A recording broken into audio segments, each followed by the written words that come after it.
Welcome to MT learnings, एक प्रभावी पहल। आज का हमारा टॉपिक है India Israel relation, Bharat Israel संबंध। सेशन नंबर 4 पर पहुंच गए हैं। इससे पहले हमने सेशन नंबर 1, 2, 3 को अपलोड कर दिया है। आपसे रिक्वेस्ट है चैनल पर विजिट कीजिए और एक एक वीडियो को देखिए। आइए हम शुरू करते हैं India Israel relation.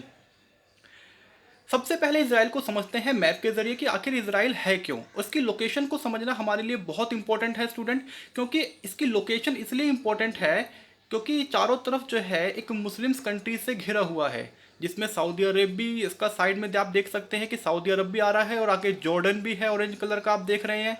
Green colour का आप देखिए अपर साइड में सीरिया है, जो है आपका इसके जो है नीचे के साइड में देखिए तो इजिप्ट आ रहा है। ये सारी की सारी कंट्री जो है ये मुस्लिम्स या कहें कि इस्लामिक कंट्री हैं, और इंडिया के अंदर बड़ी मात्रा में इस्लामिक जो है पॉपुलेशन रहती है, जिस कारण से इंडिया और इसराइल के रिलेशन कभी अच्छे हुए नहीं।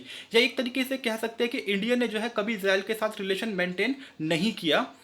छोटे स्तर पर कुछ हद तक बातचीत होती रही, लेकिन मेजर स्तर पर जो है इंडिया ने कभी भी इसराइल को जो है उसके साथ रिलेशन बनाने की कोशिश नहीं की है। लेकिन बीते कुछ वर्षों में देखा गया है कि इंडिया के प्राइम मिनिस्टर भी इसराइल विजिट करते हैं, इसराइल के प्राइम मिनिस्टर इंडिया आते हैं, तो दोनों कंट्रीज के बीच में रिलेशन बहुत अच्छे हो रहे हैं। तो आइए उसी को समझते हैं, इंडिया इसराइल रिलेशन।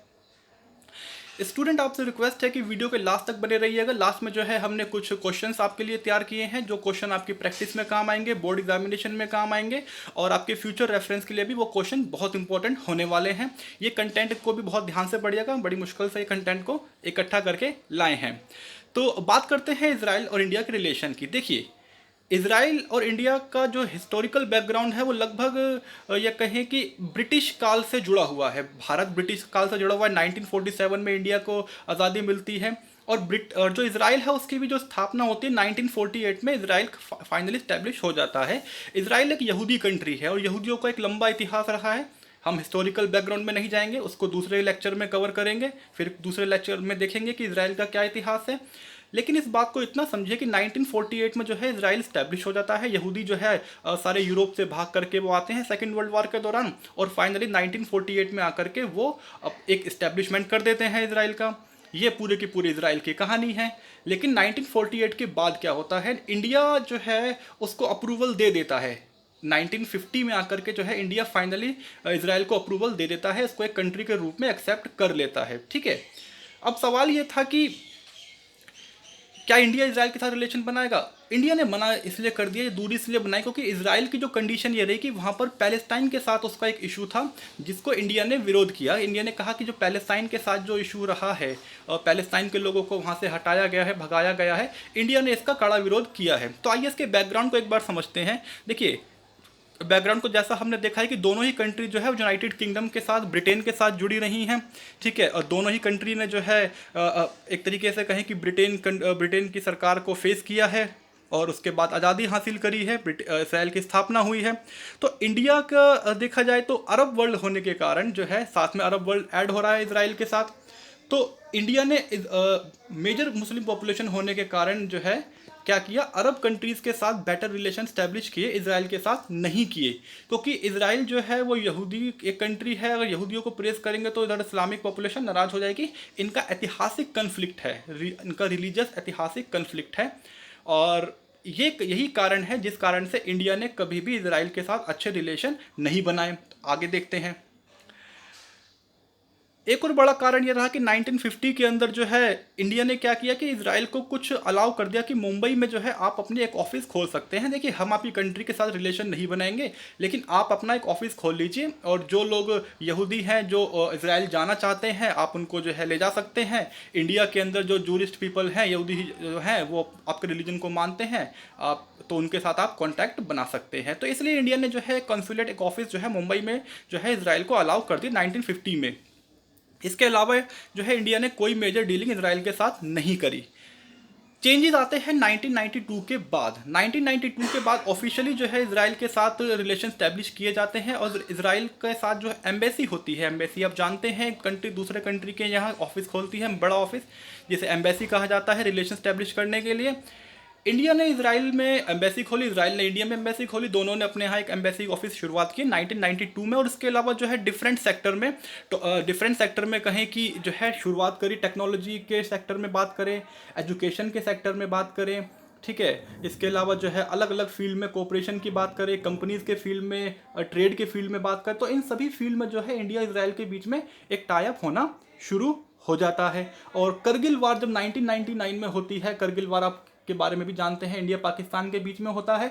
और 1999 के दौरान क्या होता है कि इसराइल ने इंडिया को कुछ इक्विपमेंट्स भी हेल्प उस दौरान की थी, हथियार कुछ जो है भिजवाए थे। तो ये एक छोटे लेवल पर था, लेकिन एक कोऑपरेशन के लेवल के लिए कह सकते हैं कि बहुत इंपॉर्टेंट रहा है।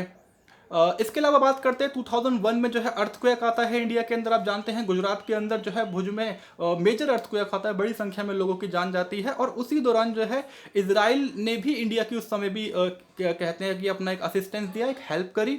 और अपनी जो है इसराइल की जो एक यूनिट है आईडीएफ करके जिसे कहा जाता है, वो उन्होंने भेजा और एक ह्यूमैनिटेरियन मानवता के लिहाज से उन्होंने इंडिया की हेल्प करी। तो ये एक अच्छा कोऑपरेशन था इंडिया और इसराइल के बीच में, जो कि इंक्रीज हो रहा था। आगे बात करते हैं इसराइल के पीएम और इंडिया के पीएम की। देखिए ये पिक है, दोनों के बीच में एक टाई अप हो रहा है, बातचीत हो रही है, और ये दर्शाता है कि भारत और इसराइल किस तरीके से नज़दीक आ रहे हैं। तो आइए एक एक करके इसको समझते हैं। देखिए बेसिकली जो है इसराइल का लार्जेस्ट ट्रेडिंग पार्टनर जो है वो इंडिया के साथ हो रहा है। तो यानी कि इंडिया जो है वो तेज़ी से ट्रेड कर रहा है। हाई टेक कंपनीज जो हैं वो भी इंडिया और इसराइल के बीच में आ रही हैं। अलग अलग देशों में जो है एक दूसरे के देशों में जा करके जो कंपनीज हैं वो स्टैब्लिश हो रही हैं, ट्रेडिंग बढ़ रहा है। ठीक है। इसके अलावा मॉडर्नाइजेशन को लेकर के काफ़ी प्रोग्राम किए जा रहे हैं, लगातार जो है आधुनिकता की बात की जा रही है।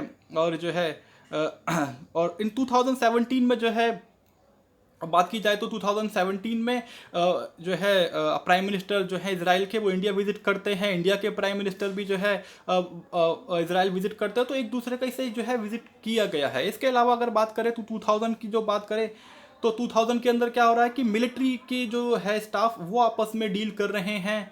ठीक है। और मिलिट्री जो है वो मॉडर्नाइजेशन प्रोग्राम के लिए वो काम किया जा रहा है। तो अलग अलग फील्ड में इंडिया और इसराइल के बीच में कोऑपरेशन हो रहा है। तो ये एक बहुत इंपॉर्टेंट बात है कि इंडिया इसराइल के बीच में लगातार कोऑपरेशन बढ़ रहा है। तो अब बात करते हैं कि कौन कौन से वो सेक्टर हैं जिन सेक्टरों में इंडिया और इसराइल के बीच में काम हो रहा है। तो सबसे पहले बात की जाए हेल्थ सेक्टर की, तो हेल्थ सेक्टर वो सेक्टर है जो एक बहुत इंपॉर्टेंट सेक्टर है। और इंडिया ने रिसेंटली जो है कोविड-19 के दौरान, अभी चल ही रहा है कोविड-19 के दौरान जो है N95 मार्क्स भी इसराइल को प्रोवाइड कराए हैं, जिसके लिए इसराइल पीएम ने जो है इंडियन पीएम को थैंक्स बोला है। तो ये एक अच्छी पहल है।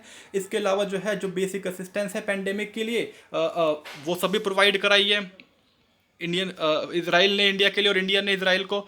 इसके अलावा जो है डिफेंस सेक्टर में अगर बात की जाए तो ये सबसे इंपॉर्टेंट हो रहा है। इंडिया जो है, एक बात और मैं जिक्र करना चाहूँगा कि इंडिया जो है इंटरनेशनल लेवल पर बहुत ही तेज़ी से डिफेंस इक्विपमेंट खरीदने वाला देश बन गया है। यानी कि हम बहुत तेज़ी से हथियारों को खरीद रहे हैं।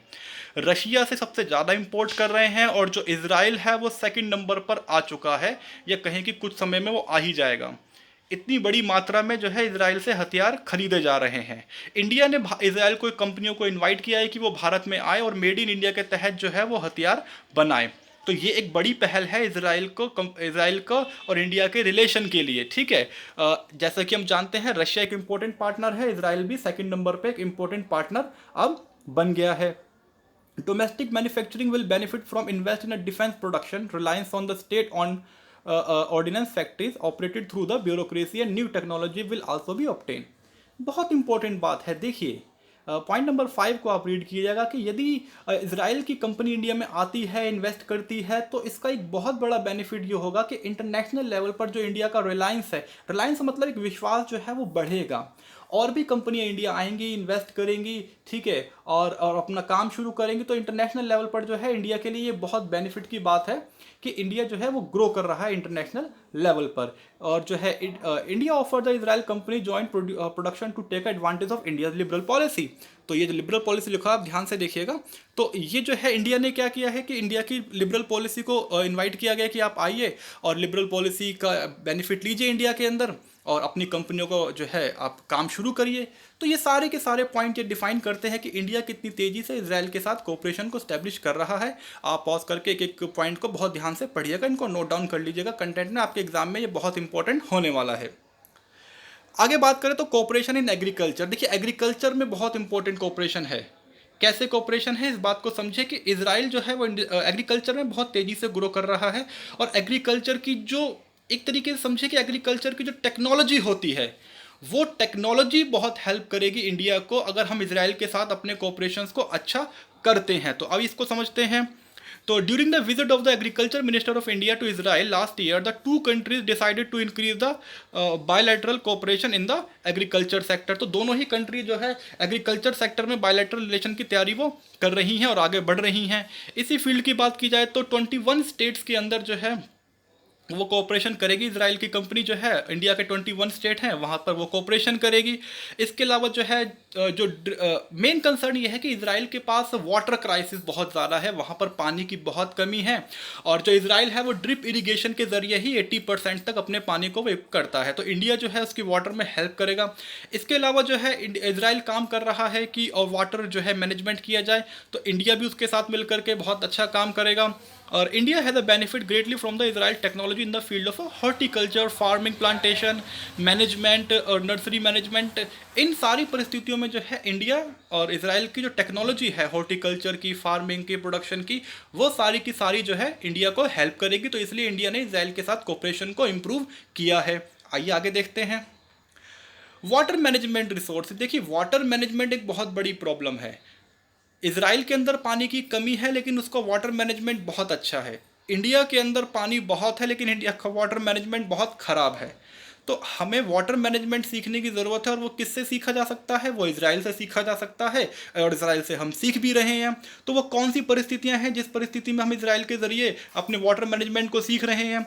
देखिए Israel has achieved efficiency in the processing of sun soil and overwhelming ये ओवरवेलमिंग सॉल्ट वाटर। तो बेसिकली इसराइल ने क्या किया कि नमक के पानी को मीठे पानी में तब्दील करने के लिए काफ़ी पैसा खर्च करके यूनिट लगाई हैं, और वही यूनिट की डिमांड इंडिया में भी की जा रही है कि इंडिया में भी वही यूनिट जो है लगाई जाएंगे, और इसराइल जो है उसको लगाने के लिए उसके साथ कोऑपरेशन किया है। इसराइल जो है उसको लगाने के लिए हेल्प करेगा, इन्वेस्ट भी करेगा, ठीक है।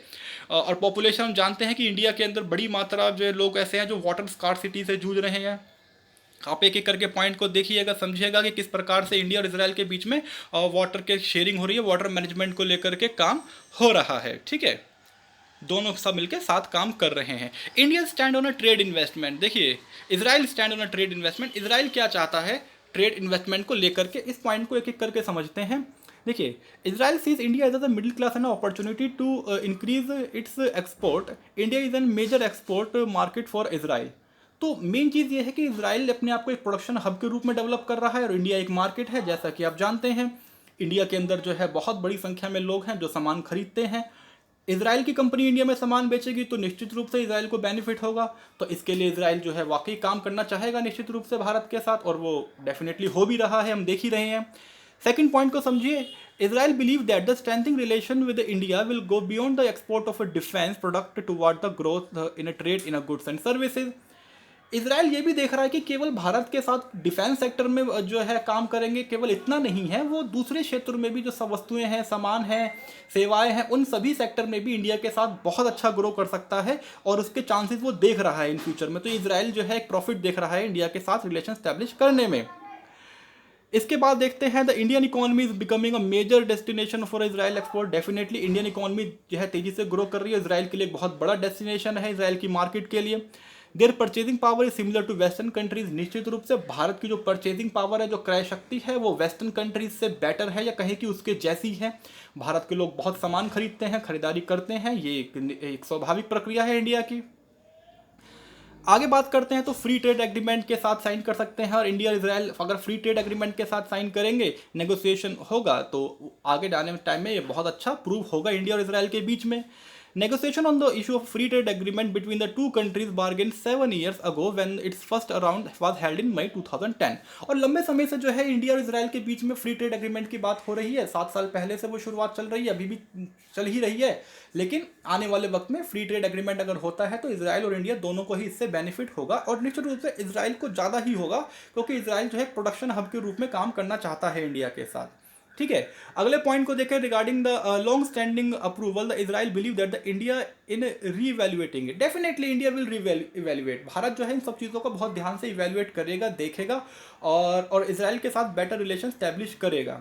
सवाल एक और भी निकल करके आता है, उसको आगे डिस्कशन करते हैं, नेक्स्ट पॉइंट में देखते हैं। कंक्लूजन क्या निकलता है कि कंक्लूजन यही है कि भारत और इसराइल के रिश्ते आने वाले वक्त में बेहतर होंगे, इसमें कोई दो राय नहीं है। एक और जो लंबे समय से बात रही है कि इंडिया और इसराइल ने कभी रिलेशन स्टैब्लिश नहीं किए, उसका बड़ा कारण क्या था? उसका बड़ा कारण बहुत सीधा था कि सऊदी अरेबिया और जो इस्लामिक कंट्रीज़ हैं, इंडिया और इस्लामिक कंट्रीज़ के रिलेशन बहुत अच्छे रहे हैं, क्योंकि वह वहाँ से एक बहुत बड़ी मात्रा में नेचुरल रिसोर्सेज इंडिया आता है। आप जानते हैं ऑयल वहाँ से आता है। इंडिया के अंदर बड़ी इस्लामिक जो पॉपुलेशन है, अगर हम उनके साथ इसराइल के साथ रिलेशन बनाते हैं तो वो उससे नाराज़ होते हैं, क्योंकि इसराइल और सऊदी अरब और जो मुस्लिम कंट्री इस्लामिक कंट्रीज़ हैं उनका कन्फ्लिक्ट है, उनका आपस में जो है एक विवाद रहा है, लंबा विवाद रहा है। हम उसके हिस्टोरिकल बैकग्राउंड में नहीं समझेंगे, अभी नहीं समझेंगे, ठीक है। इंडिया ने क्या किया है, इसराइल के साथ रिलेशन बना करके उसको डीहाइफनेट कर दिया है। डीहाइफनेट का मतलब क्या होता है पॉलिटिकल साइंस में?